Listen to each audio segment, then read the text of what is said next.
Good morning dear students. बाल साधना online classes में सभी बच्चों एवं अभिभावकों का हार्दिक स्वागत है। आज हम 12th क्लास का चैप्टर नंबर 3 के बारे में चर्चा करेंगे। यहाँ जो आपके पास जो चैप्टर 3 है, इसका नाम हमारे पास है मैट्रिक्स यानी आव्यूह। तो यहाँ जो चैप्टर का नाम आपके पास आव्यूह है, तो सबसे पहले हमें आव्यूह के बारे में पता होना चाहिए कि आव्यूह की परिभाषा क्या होती है, आव्यूह को हम किससे डिनोट करते हैं और आव्यूह आपके पास कितने प्रकार के होते हैं, इनको हम यहाँ डिटेल से पढ़ेंगे। उसके बाद हम एक्सरसाइज करेंगे 3.1। तो सबसे पहले आपके पास देखो मैट्रिक्स, मैट्रिक्स की परिभाषा आव्यूह। डेफिनेशन क्या हुई? समान राशियों या संख्याओं के उस व्यवस्थित क्रम को आव्यूह कहते हैं। यानी समान राशि या फिर संख्याओं के उस व्यवस्थित क्रम को यानी अरेंजमेंट को हम क्या कहते हैं? आव्यूह। जिसमें इन्हें पंक्तियों और स्तंभों के आयताकार या वर्गाकार विन्यास में लिखा जा सकता है। यानी मैट्रिक्स को हमें किस रूप में लिख सकते हैं? मैट्रिक्स को हमें आयताकार रूप में लिख सकते हैं और वर्गाकार रूप में। आयताकार रूप का मतलब आमने सामने की भुजा क्या हो? बराबर। और वर्गाकार का मतलब क्या होता है? चारों भुजा आपस में क्या होनी चाहिए? बराबर। जैसे इसके हम वैसे डेफिनेशन देखें तो आयत और वर्ग की। तो जो आपके पास जो मैट्रिक्स है, मैट्रिक्स को हम आयताकार और वर्गाकार विन्यास के रूप में लिख सकते हैं। इसके अंदर हमारे पास एक तो होती है पंक्ति और एक हमारे पास क्या होती है? स्तंभ। ओके, ये राशियां या संख्याएं वास्तविक अथवा सम्मिश्र हो सकती है। यानी जो मैट्रिक्स के अंदर हम जो वैल्यू लिखेंगे अवयव होते हैं, वो क्या हो सकते हैं? आपके पास वास्तविक संख्या भी हो सकती है और सम्मिश्र संख्या भी हो सकती है। ओके, तो समान राशियों या संख्याओं के उस व्यवस्थित क्रम को हम क्या कहते हैं? आव्यूह। जिसमें इन्हें पंक्तियों एवं स्तंभों के आयताकार या वर्गाकार विन्यास में लिखा जाता है। यानी उन संख्याओं को हम किस रूप में लिखेंगे? पंक्तियों के रूप में और स्तंभों के रूप में। और किस फॉर्म में? आयताकार और वर्गाकार विन्यास में। ओके, अब ये आपके पास ये तो यह आव्यूह की परिभाषा। उसके बाद हमारे पास है नोटेशन ऑफ ए मैट्रिक्स। यानी मैट्रिक्स को हम किससे डिनोट करते हैं? ओके, मैट्रिक्स को कैसे किससे हम प्रदर्शित करते हैं?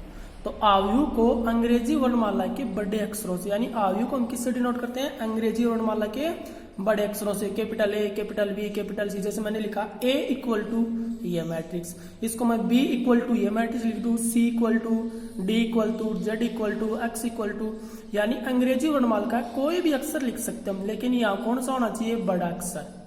तो आव्यूह को हम किससे डिनोट करते हैं? अंग्रेजी वर्णमाला के बड़े अक्षरों से। वह आव्यूह के अवयवों को उनके संगत अंग्रेजी वर्णमाला के छोटे अक्षरों से व्यक्त किया जाता है। यानी आव्यूह के जो अवयव होते हैं, आव्यूह के अवयव आपके पास होंगे, उनको हम किससे डिनोट करेंगे? अंग्रेजी वर्णमाला के छोटे अक्षरों से। जैसे देखो ए, ये तो किसको डिनोट करता है? आव्यूह को। और इसके अंदर आपके पास क्या है? A1, A11, A12, A21, A22। ये हमारे पास क्या है? अवयव, आव्यूह के अवयव। तो इनको हम किससे डिनोट करेंगे? अंग्रेजी वर्णमाला के छोटे अक्षरों से। ओके, तथा आव्यूह को किसी भी प्रकार के कोष्टक से व्यक्त कर सकते हैं। यानी आव्यूह को हम किसी भी प्रकार के कोष्टक से व्यक्त कर सकते हैं। जैसे हमारे पास यहाँ देखो 3 कोष्टक है। एक तो आपके पास ये वाला कोष्टक है, एक ये कोष्टक और एक ये। तो आव्यूह को हम 3 प्रकार से डिनोट कर सकते हैं, इस कोष्टक से, इससे और इससे। लेकिन हम यहाँ इस एक्सरसाइज में चैप्टर नंबर 3 में हम कौन से कोष्टक का यूज करेंगे? इसका, बड़े वाले कोष्टक का। तो ये किसका नोटेशन है? ये मैट्रिक्स यानी आव्यूह का संकेत। आव्यूह को हम बड़े कोष्टक में लिखेंगे यहाँ। ओके, ये आपके पास किसको डिनोट करेगा? आव्यूह को। और ये हमारे पास क्या होता है? आव्यूह का नोटेशन। और इस कोष्टक के अंदर जो वैल्यू होती है वो हमारे पास क्या होते हैं? आव्यूह के अवयव। तो ये आव्यूह के क्या है? अवयव। कितने अवयव है ये? 1, 2, 3, 4। तो अवयव कितने इसके अंदर है? 4। अब इसकी हम कोटि पढ़ेंगे आगे। ठीक है, तो आपके पास आव्यूह को हम किससे डिनोट करते हैं? अंग्रेजी वर्णमाला के बड़े अक्षरों से। वह आव्यूह के अवयव को हम किससे डिनोट करते हैं? अंग्रेजी वर्णमाला के छोटे अक्षरों से। उसके बाद आव्यूह को किसी भी प्रकार के कोष्टक से व्यक्त कर सकते हैं। जैसे एक कोष्टक ये, दूसरा ये, तीसरा ये। लेकिन हम यहाँ इस एक्सरसाइज में कौन से कोष्टक का यूज करेंगे? इस कोष्टक का यूज करेंगे हम। Okay, next, order of A matrix. Order of A matrix मतलब आयु की कोटि। आयु की कोटि क्या होती है आपके पास, उसका क्रम क्या होगा। तो देखो, mn संख्याओं के एक विनिकाय को m पंक्तियों तथा n स्तंभों में आयताकार सारणी के रूप में व्यवस्थित करने पर बने आयु को m क्रॉस n क्रम का या कोटि का आयु कहते हैं। m क्रॉस n क्रम या फिर m क्रॉस n कोटि का आयु कहते हैं। यानी mn संख्याओं के एक निकाय को m पंक्तियों तथा n स्तंभों में आयताकार सारणी के रूप में व्यवस्थित करने पर बने आयु को हम क्या कहते हैं, m क्रॉस n क्रम का या कोटि का आयु कहते हैं। अब यहाँ देखो, ये जो आयु है इसकी कोटि कितनी होगी आपके पास, इसके अंदर कोटि हमारे पास होगी m, तो क्या लिखेंगे हम पहले, पंक्ति, और फिर n क्या हमारे पास, स्तंभ। तो देखो, ये तो होती है पंक्ति। जो मैट्रिक्स के अंदर जो क्षैतिज रेखा होती है ये होती है पंक्ति। तो पंक्ति इसके अंदर कितनी है, 2, और ये हमारे पास क्या होते हैं, स्तंभ। तो इसकी कोटि क्या होगी, 2/2, यानी 2 तो पंक्ति और 2 क्या है, स्तंभ। ओके, इसको देखो आगे हम एग्जाम्पल की फॉर्म में लिखेंगे इसको। तो इसको हम कैसे लिख सकते हैं, ये देखो, ये मैट्रिक्स है A = A11, A12 and on A1n, A21, A22 and on A2n, और फिर एंड ऑन AMn, और इसकी कोटि है m क्रॉस n। क्यों, क्योंकि इस मैट्रिक्स के अंदर पंक्ति कितनी है हमारे पास, m, स्तंभ कितने हमारे पास, n, तो m क्रॉस n। इसमें A11, A12 and on AMn, यानी A11, A12 and on AMn, ये क्या है, आयु के अवयव। यानी बड़े कोष्ठक के अंदर जो भी आपके पास अवयव होते हैं वो किसके अवयव होते हैं, वो आयु के। कोष्ठक के अंदर जो भी वैल्यू होगी वो हमारे पास क्या होंगे, आयु के अवयव कहलाते हैं। ओके, और ये हमारे पास क्या है, मैट्रिक्स का नोटेशन। नेक्स्ट, Aij आयु के i पंक्ति एवं j वे स्तंभ में आने वाले अवयव को दर्शाता है। यानी जो Aij होता है इसके अंदर आपके पास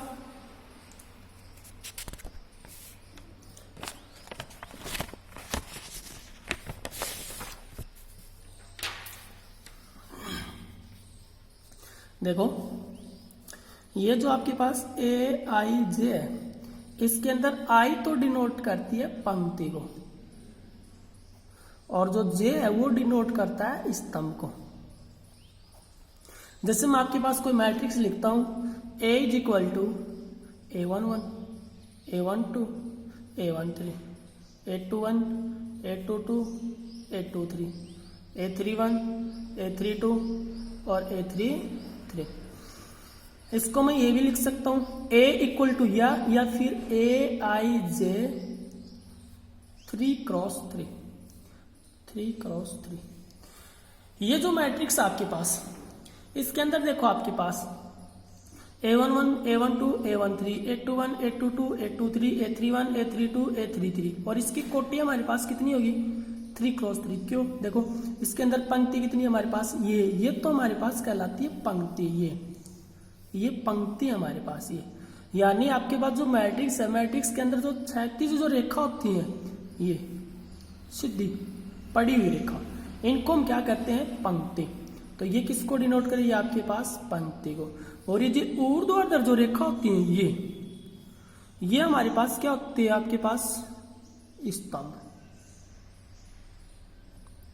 तो पंक्ति किसको बोलेंगे हमें, जो गिरी हुई जो रेखा यानी क्षैतिज जो रेखा है उनको हम क्या बोलते हैं, पंक्ति।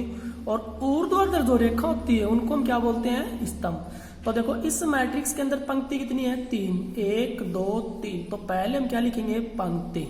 स्तंभ कितने हैं, 1 2 3। फिर हम क्या लिखेंगे, स्तंभ। इसका मतलब इस मैट्रिक्स की कोटि कितनी होगी, 3x3। इस मैट्रिक्स की कोटि कितनी होगी, 3x3। यदि आपके पास ऐसी मैट्रिक्स है A = A11, A12, A21, A22, A31, A32। अब इस मैट्रिक्स की कोटि हमारे पास कितनी होगी, देखो पंक्ति कितनी इसके अंदर, 1 2 3। तो 3 तो पंक्ति है, पंक्ति को हम पहले लिखेंगे, यानी m क्रॉस n। आयु का क्रम क्या होता है, आयु का क्रम होता है m क्रॉस n। m किसको डिनोट करता है, पंक्ति को, जो से हमने पीछे पढ़ा थोड़ी देर पहले, और n किसको डिनोट करता है? स्तंभ को। तो ये आपके पास देखो, पहले हम लिखेंगे पंक्ति और फिर हम क्या लिखेंगे? स्तंभ। कब? जब कोई भी मैट्रिक्स का हम कोटि लिखते हैं तब। तो ये कोटि को डिनोट करता है m क्रॉस n।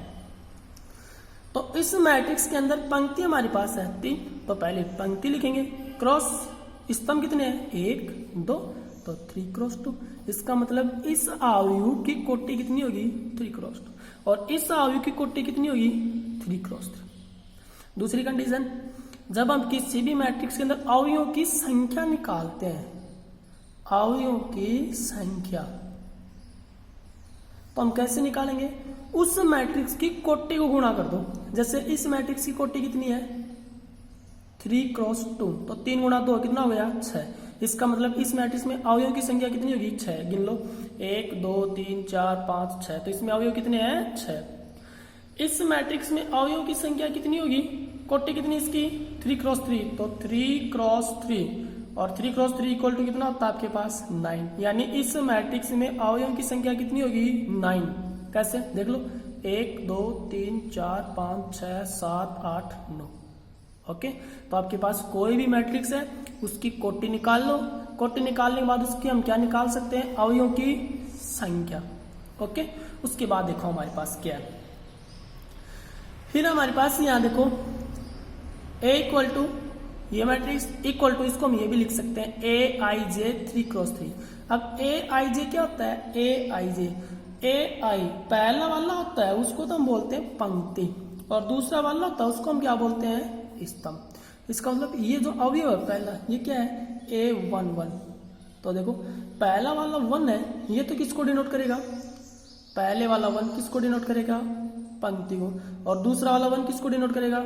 स्तंभ। क्यों? देखो, Aij, पहला I पंक्ति, दूसरा J स्तंभ। तो एक तो क्या है इसके अंदर?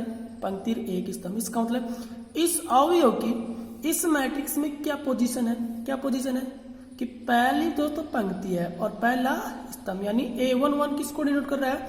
मैट्रिक्स A में पहली पंक्ति पहला स्तंभ का अवयव है।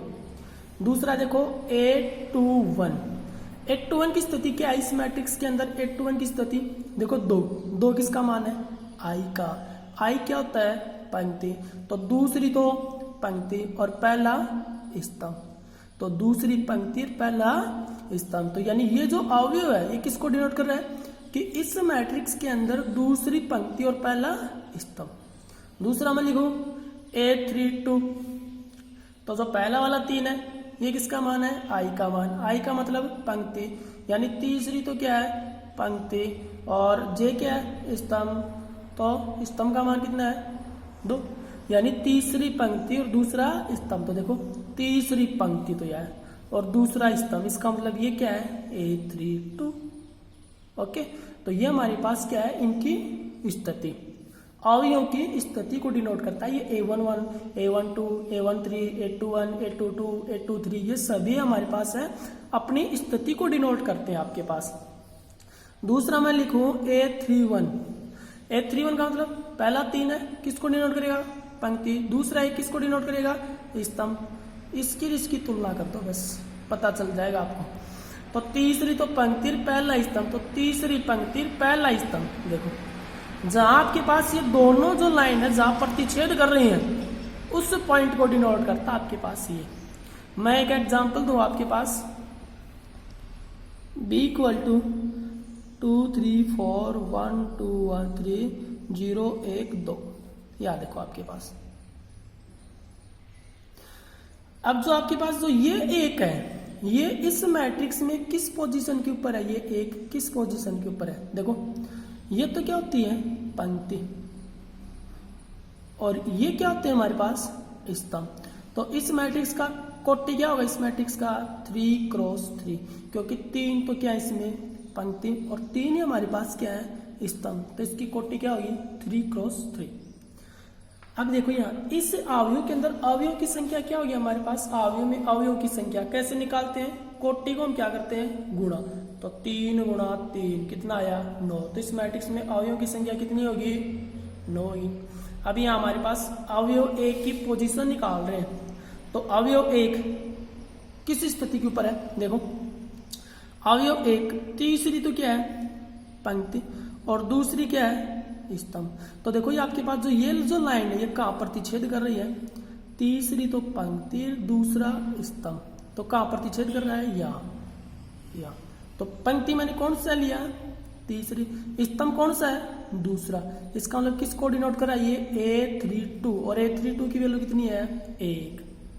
ओके देखो A32 तीसरी तो पंक्ति है और दूसरा क्या है स्तंभ। तो ये जो अवयव है कौन सा होगा 1। मैं लिखूं A31, 3 का मतलब तीसरी पंक्ति पहला स्तंभ, तो तीसरी पंक्ति और पहला स्तंभ क्या है 0। ये दोनों रेखा कहाँ प्रतिच्छेद कर रही है 0 पर, तो इसका मान कितना होगा 0। मैं लिखूं A23, 2 का मतलब पंक्ति, पहला वाला डिनोट करेगा पंक्ति को और दूसरा वाला स्तंभ, तो दूसरी पंक्ति, तो देखो ये दूसरी पंक्ति है और तीसरा स्तंभ, ये तीसरा स्तंभ है। तो ये जो दोनों जो रेखा ये कहाँ प्रतिच्छेद कर रही हैं 3 के ऊपर, कहाँ प्रतिच्छेद कर रही हैं 3 के ऊपर, तो इसका मतलब 823 की वैल्यू कितनी होगी 3। तो ये हो गई हमारे पास किसी भी मैट्रिक्स के अंदर अवयवों की स्थिति को डिनोट करना। ओके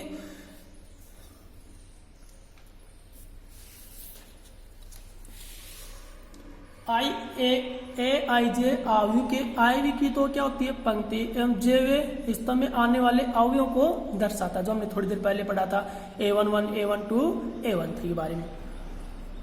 इस मैट्रिक्स को इसे संक्षेप रूप में इस अवयव को A=Aij m क्रॉस n से व्यक्त कर सकते हैं। यानी जो ये अवयव होता है इसको हम किससे डिनोट करेंगे Aij m cross n। m cross n क्या है कोटि, इस अवयव की कोटि कुछ भी हो सकती है 2/3, 2/1, 3/3, 2/2, कुछ भी एनी1। तो ये हमारे पास ये अवयव को हम कैसे डिनोट करते हैं वो।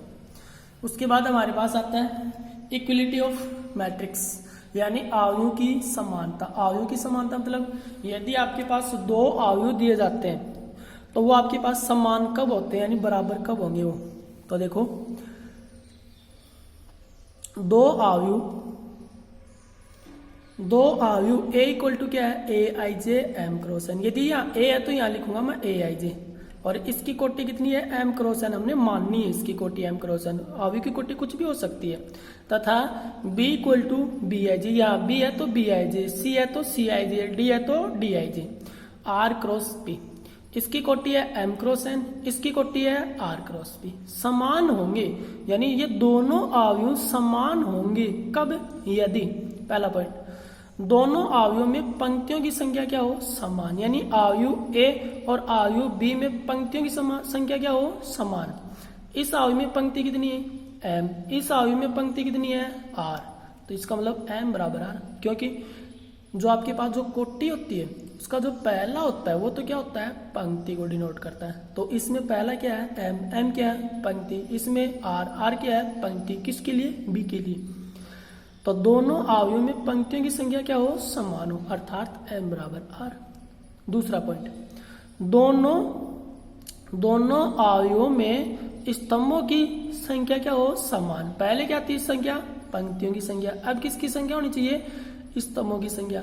इस अवयव में स्तंभ कितना है n, इस अवयव में स्तंभ कितना है p, तो क्या लिखूं मैं n = p, पंक्ति बराबर हो स्तंभ बराबर हो। ओके तीसरा पॉइंट दोनों अवयवों के संगत अवयव बराबर हो, यानी दोनों अवयवों के संगत अवयव क्या हो बराबर, अर्थात Aij = Bij।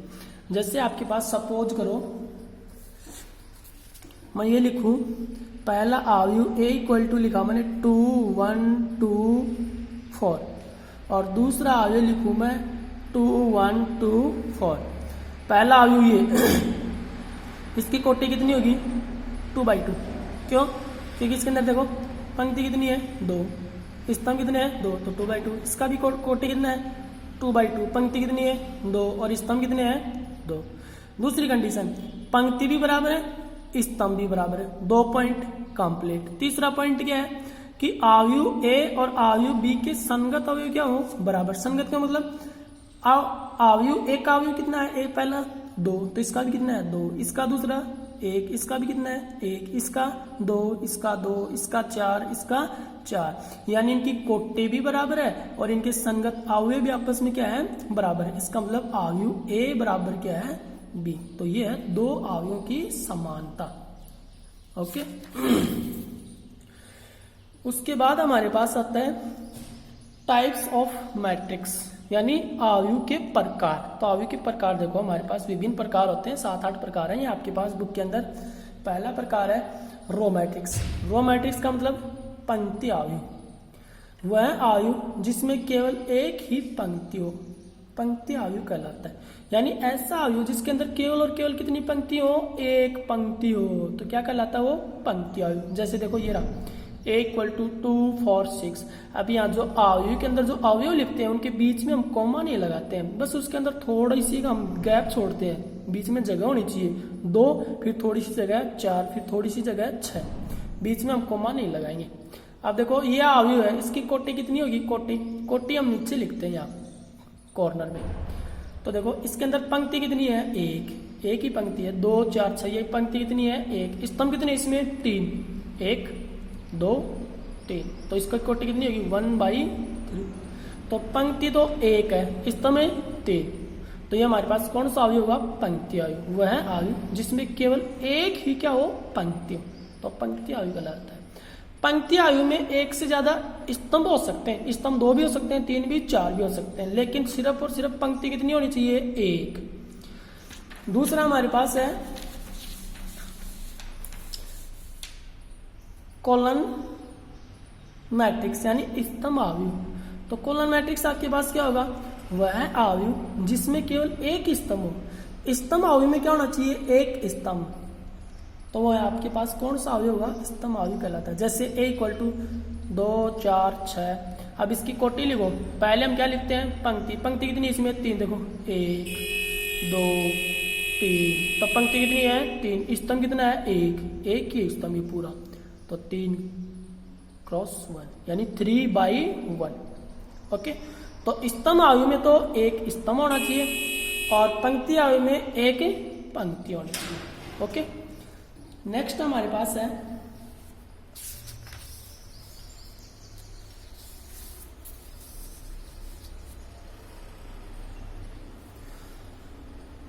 जीरो मैट्रिक्स, यानी शून्य अवयव। शून्य अवयव क्या, वह अवयव जिसका प्रत्येक अवयव शून्य हो, यानी वह अवयव जिसका प्रत्येक अवयव क्या हो, शून्य हो, शून्य अवयव कहलाता है। तथा इसे ओ से व्यक्त करते हैं, या ओ या फिर बड़ा 0 लिख दो, एक ही बात है। तथा इसे ओ से व्यक्त करते हैं। जैसे o = 0 0 0 0। देखो इस मैट्रिक्स के अंदर सभी अवयव क्या है, 0, तो हमारे पास ये कौन सी मैट्रिक्स होगी, जीरो मैट्रिक्स, जिसे हम किससे डिनोट करते हैं, बड़े ओ। स्क्वायर मैट्रिक्स, स्क्वायर मैट्रिक्स यानी वर्ग अवयव। नाम से पता चल रहा वर्ग, वर्ग का मतलब चारों भुजा क्या हो, बराबर, ठीक है ना। तो यहाँ देखो वह अवयव जिसमें पंक्तियों तथा स्तंभों की संख्या क्या हो, समान। वह अवयव जिसमें पंक्तियों तथा स्तंभों की संख्या समान हो, यानी पंक्ति 2 है तो स्तंभ भी 2 होने चाहिए, पंक्ति 3 है तो स्तंभ भी 3 होने चाहिए, पंक्ति 4 है तो स्तंभ भी 4, तब हमारे पास वो अवयव कौन सा होगा, वर्ग अवयव कहलाता है। जैसे a = a b c d, और इसकी कोटि कितनी है 2/2, क्योंकि पंक्ति कितनी है 2, स्तंभ 2, इसका मतलब ये कौन सा अवयव होगा, ये वर्ग अवयव। कौन सा अवयव होगा, वर्ग अवयव। नेक्स्ट हमारे पास है लीडिंग डायगोनल, यानी मुख्य विकिरण। क्या है, मुख्य विकिरण के बारे में पढ़ेंगे हम। वर्ग अवयव के अंदर विकिरण होती है 2। जो ये वर्ग अवयव है इसके अंदर विकिरण कितनी होती है, 2। एक विकिरण तो आपके पास ये होगी, एक विकिरण हमारे पास कौन सी होगी, एक तो होती है पार्श्व विकिरण और एक हमारे पास कौन सी होती है, अग्र विकिरण। ओके, हम बात करेंगे पश्च विकिरण की। तो देखो लीडिंग डायगोनल, मुख्य विकिरण, जिसे हम मुख्य विकिरण भी बोलते हैं। प्रत्येक वर्ग अवयव में 2 विकिरण होते हैं। प्रत्येक वर्ग अवयव कौन सा होना चाहिए, वर्ग अवयव में, ठीक है ना, दूसरा अवयव नहीं होना चाहिए। एक तो होता है आयताकार अवयव और एक होता है वर्गाकार अवयव। तो हमारे पास अवयव कौन सा होना चाहिए, वर्गाकार अवयव।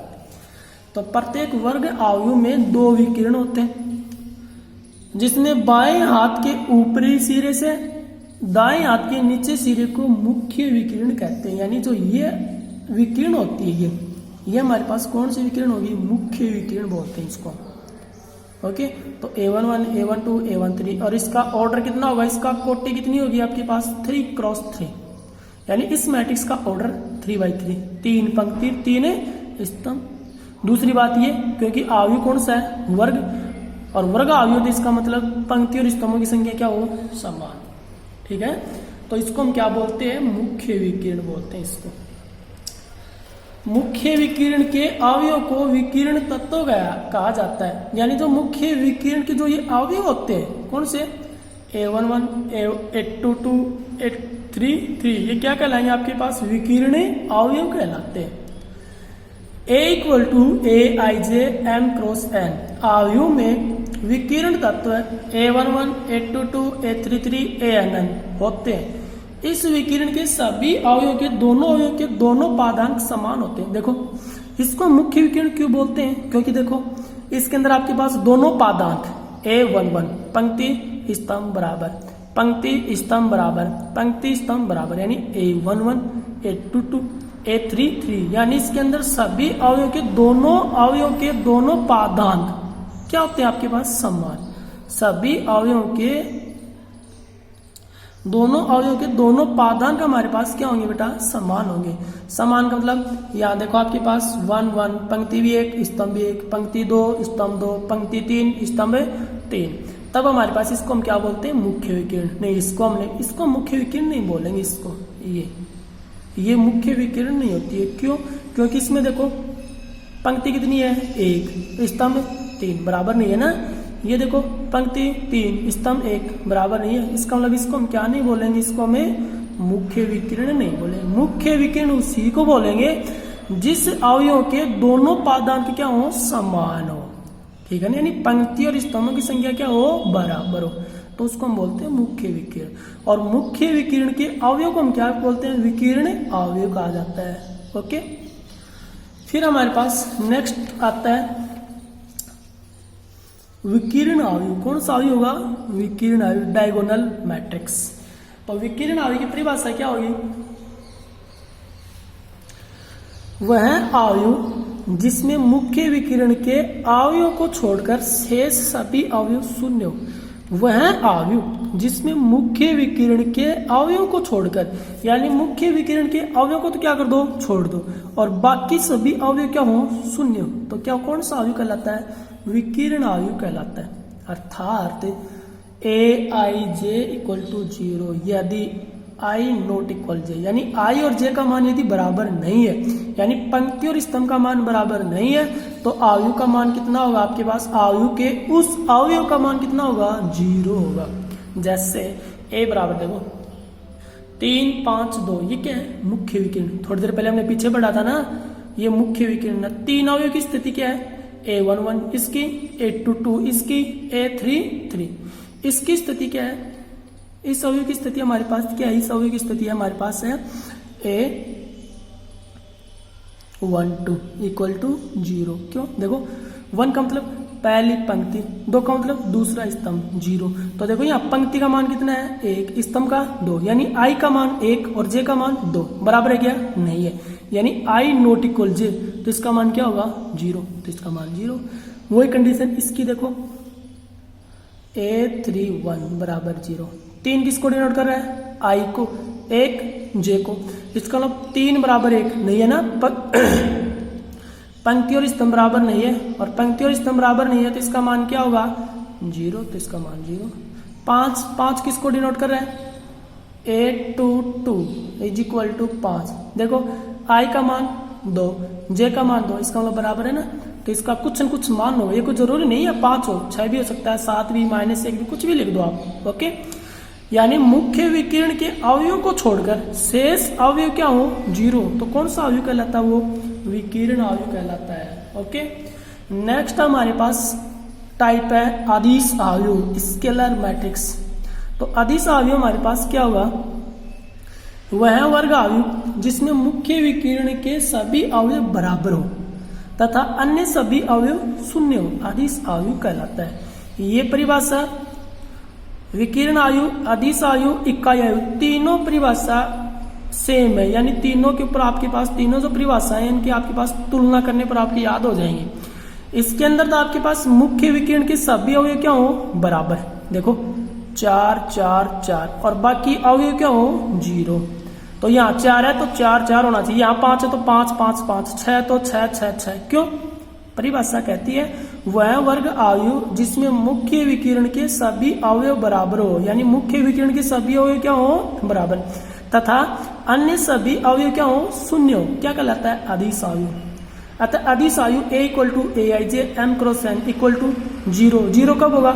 जब I और J का मान क्या नहीं होगा बराबर नहीं होगा, तब उसका मान कितना होगा 0। और जब I और J का मान बराबर होगा तो उसका मान क्या होगा K का मतलब कोई कांस्टेंट राशि आपके पास है, 5 7 9 10 कुछ भी एनीवन। ओके, तो देखो A equal to AIJ 3 cross 3, यानी इस मैट्रिक्स का ऑर्डर कितना है 3 क्रॉस 3। तो 4 0 0 0 4 0 0 0 4, तो मुख्य विकिरण के सभी अवयव क्या है बराबर। ठीक है, बाकी अवयव क्या है 0। इसमें कोई जरूरी नहीं है कि सभी अवयव बराबर हो, कुछ भी हो सकता है ये अवयव 7 8 9 -1 3 4। ठीक है ना, विकिरण अवयव में मुख्य विकिरण के अवयव बराबर नहीं होने चाहिए, और अदिश अवयव में मुख्य विकिरण के अवयव क्या होने चाहिए बराबर। तीसरा इकाई अवयव आइडेंटिटी मैट्रिक्स, यूनिट मैट्रिक्स। तो इकाई अवयव क्या है? वह वर्ग अवयव जिसमें मुख्य विकिरण के सभी अवयव इकाइयों अर्थात 1। अब यहां देखो मुख्य विकिरण के अवयव कितने होने चाहिए? सभी 1 होने चाहिए, 1, तथा अन्य अवयव क्या हो 0 हो। तो कौन सा अवयव कहलाता है इकाई अवयव। इससे संकेत I से व्यक्त किया जाता है, यानी इसे हम किससे डिनोट करेंगे कैपिटल I का मतलब होता है आइडेंटिटी मैट्रिक्स, अर्थात IN equal to AIJ N cross N is equal to AIJ equal to 0 कब होगा? जब I और J का मान बराबर नहीं होगा तो 0। जब I और J का मान बराबर है तो इसका मान कितना होगा 1। देखो I इक्वल टू 1 0 0 0 1 0 0 0 1, ये क्या है मुख्य विकिरण है, 1 1 1 मुख्य विकिरण है। और मुख्य विकिरण के सभी अवयव क्या हो 1 हो, तब अवयव कौन सा होगा इकाई। और जब मुख्य विकिरण के सभी अवयव क्या हो बराबर हो, तब अवयव कौन सा होगा आदिश। और जब मुख्य विकिरण के सभी अवयव क्या ना हो बराबर न हो, तब अवयव कौन सा होगा विकिरण अवयव। ओके, तो तीनों परिभाषा है, तीनों आपके पास आपस में रिलेटेड है, तो तीनों को अच्छी तरह से याद कर लेना। ओके, फिर हमारे पास आता है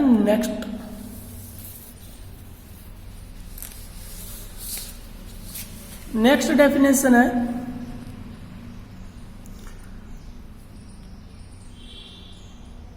ट्रायंगुलर मैट्रिक्स, त्रिभुजीय अवयव। अब त्रिभुजीय अवयव आपके पास क्या होगा? देखो वह वर्ग अवयव, त्रिभुजीय अवयव दो प्रकार के होते हैं, एक तो होता है ऊपरी त्रिभुजीय अवयव, एक होता है निम्न त्रिभुजीय अवयव। ऊपरी त्रिभुजीय अवयव और निम्न त्रिभुजीय अवयव।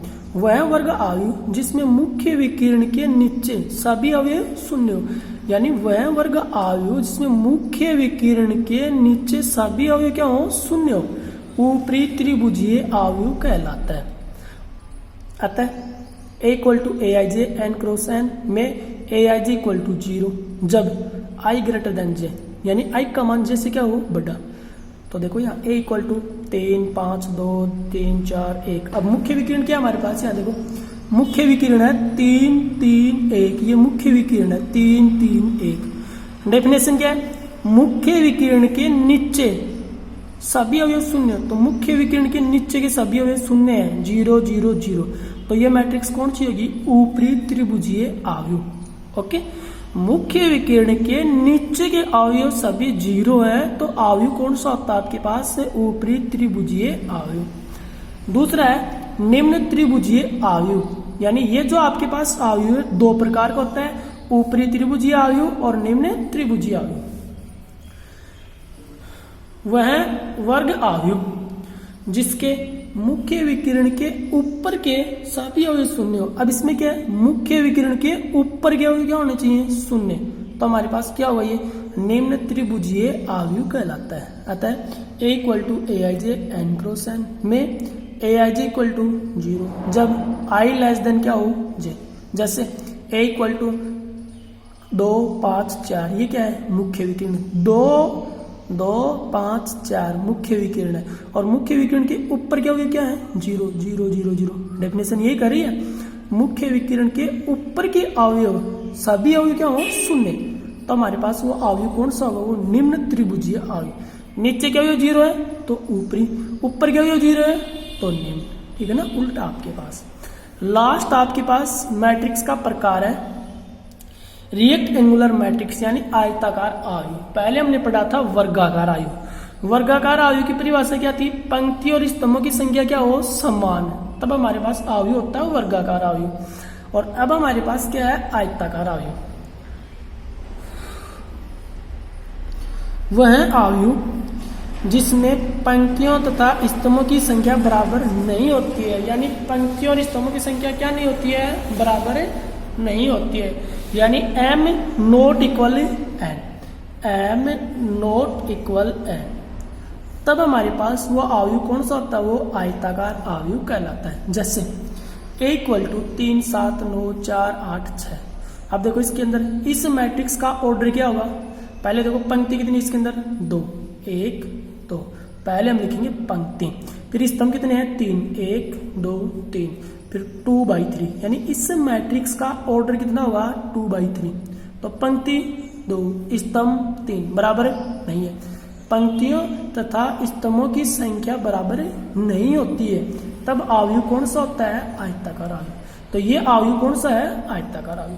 अब इस आयताकार आयु में अवयव की संख्या कितनी है, जब हम किसी भी आयु के अंदर अवयव की संख्या निकालते हैं तो उसकी कोटि को हम क्या करते हैं गुणा कर दो। 2/3 2 गुणा 3 कितना हुआ 6। इसका मतलब इस आयु में अवयव की संख्या कितनी है 6, 1 2 3 4 5 6 6 अवयव है। ओके, ये है आयु 2 प्रकार का होता है, यानी आयताकार आयु कितने प्रकार का होगा 2। जैसे त्रिभुजीय आयु कितने प्रकार का था 2, ऊपरी त्रिभुजीय आयु और निम्न त्रिभुजीय आयु। ऐसे ही आयताकार आयु भी हमारे पास कितने प्रकार का होगा 2 प्रकार का। पहला इसका प्रकार है हॉरिजॉन्टल मैट्रिक्स यानी क्षैतिज आयु। वह आयु जिसमें स्तंभों की संख्या पंक्तियों की संख्या से अधिक हो। देखो वह आयु जिसमें स्तंभों की संख्या है पंक्तियों की संख्या से क्या हो ज्यादा। जैसे मैं लिखूं स्तंभों की संख्या है पंक्तियों की संख्या से ज्यादा, यानी n greater than m। n किसको डिनोट करता है स्तंभ, m किसको पंक्ति, यानी स्तंभ में पंक्ति से क्या हो ज्यादा, तब आयु कौन सा होगा वो क्षैतिज आयु कहलाता है। जैसे a इक्वल टू 3 7 8 9 10 15। इस मैट्रिक्स के अंदर देखो पंक्ति कितनी है 2 क्रॉस स्तंभ 1 2 3, तो 2 3 तो 2/3। इसका मतलब पंक्ति कितनी है 2, स्तंभ कितने हैं 3, तो ज्यादा क्या है स्तंभ। और जब आपके पास किसी भी मैट्रिक्स के अंदर स्तंभों की संख्या ज्यादा होती है तब हमारे पास वो आयु कौन सा होता है वो क्षैतिज आयु। वह आयु जिसमें स्तंभों की संख्या पंक्तियों की संख्या से अधिक हो क्षैतिज आयु कहलाता है, अर्थात n ग्रेटर देन m, स्तंभों की संख्या ग्रेटर देन पंक्तियों की संख्या। दूसरा है वर्टिकल मैट्रिक्स यानी ऊर्ध्वाधर आयु। ये कौन सा आयु अब ऊर्ध्वाधर आयु। इसकी डेफिनेशन क्या है, वह आयु जिसमें पंक्तियों की संख्या स्तंभों की संख्या से ज्यादा हो। अब देखो इसमें क्या है पंक्तियों की संख्या है स्तंभों की संख्या से क्या होनी चाहिए ज्यादा, अर्थात m ग्रेटर देन n। पहले था n ग्रेटर देन m, अब क्या है m ग्रेटर देन n, यानी पंक्तियों की संख्या है स्तंभों की संख्या से ज्यादा होगी तो आयु कौन सा होगा ऊर्ध्वाधर आयु। जैसे a इक्वल टू 3 9 7 10 8 15। अब इस आयु का ऑर्डर क्या होगा, देखो पंक्ति कितनी है 1 2 3 3 पंक्ति, स्तंभ कितने हैं 2, तो इसका ऑर्डर कितना होगा 3/3। तो पंक्ति 3 स्तंभ 2, इसका मतलब पंक्ति ज्यादा है स्तंभ में कम है, तो आयु कौन सा होगा ऊर्ध्वाधर आयु कहलाता हमारे पास। ओके, ये हमारे पास हुई एक्सरसाइज 3.1 के अंदर मैट्रिक्स की परिभाषा, मैट्रिक्स को हम किससे डिनोट करते हैं, मैट्रिक्स के टाइप। ओके, इनको आप अच्छी तरह से याद करना। उसके बाद हम नेक्स्ट वीडियो के अंदर हम एक्सरसाइज करेंगे 3.1। ओके, धन्यवाद।